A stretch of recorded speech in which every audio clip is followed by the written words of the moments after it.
Hi there, I'm back with a new video. Just when you think that Marvel had released their biggest flop in the box office, you would say they would learn from their mistake and try to course correct so they can get back on track or leave some cooling time until they can make something noteworthy. But yet again, they just proved us that they're tone deaf. Yes, we're talking about Echo. If you don't know it already, it has been released on Hulu, when even the head of Marvel Studios, Kevin Feige, considered it to be unreleasable, so that led to numerous reshoots, making the project to delay even more from its initial release date. And again, with all these reshoots, he knew that he had a dud in his hand. So they had to cut down the episodes from 8 to 5. So for the first time in Marvel history, they released all the episodes at once in January, where it's a dead zone for most projects, hoping that nobody will see it. And who would watch this series? That is a spin-off from the Hawkeye series that nobody saw. This character is a villain from the Daredevil comics, where she has the power to copy her adversary's combat style to counter them, something like the Taskmaster.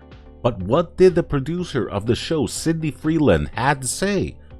Her power in the comics books is that she can copy anything, any movement, any whatever. It's kinda lame. I will say that it's not her power. I'll just kinda leave it at that. And I want it lame! In the comics, besides her having the abilities of the Taskmaster, she is deaf and indigenous at the same time. While in the show, they made her an amputee as well.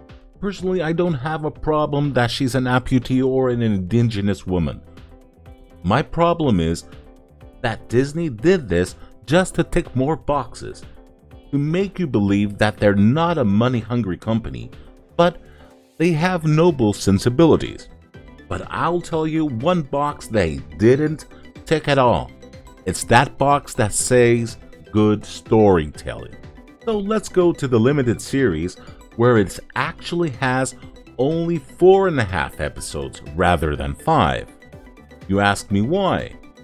Because 2/3 of the first episode is a summary of her story from the Hawkeye series, and we jump like 5 months after the events where she's being chased by the Fisk organization.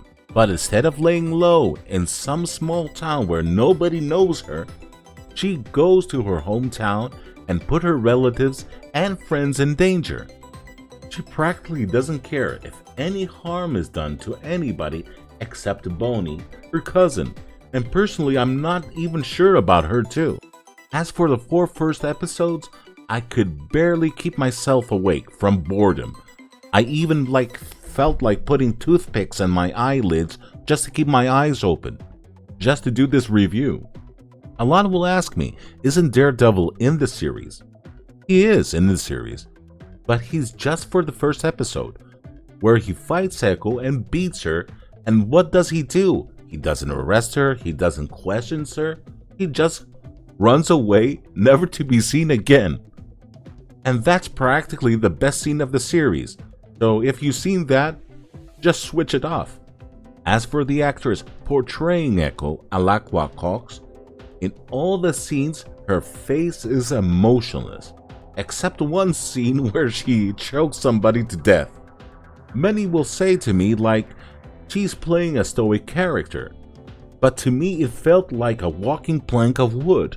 As for her character arc, there is none, because at no point in this show does she ever try to atone for her past, or being a murderous assassin that worked under the wing of Kingpin.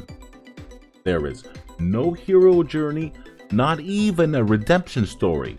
It's just a series of events.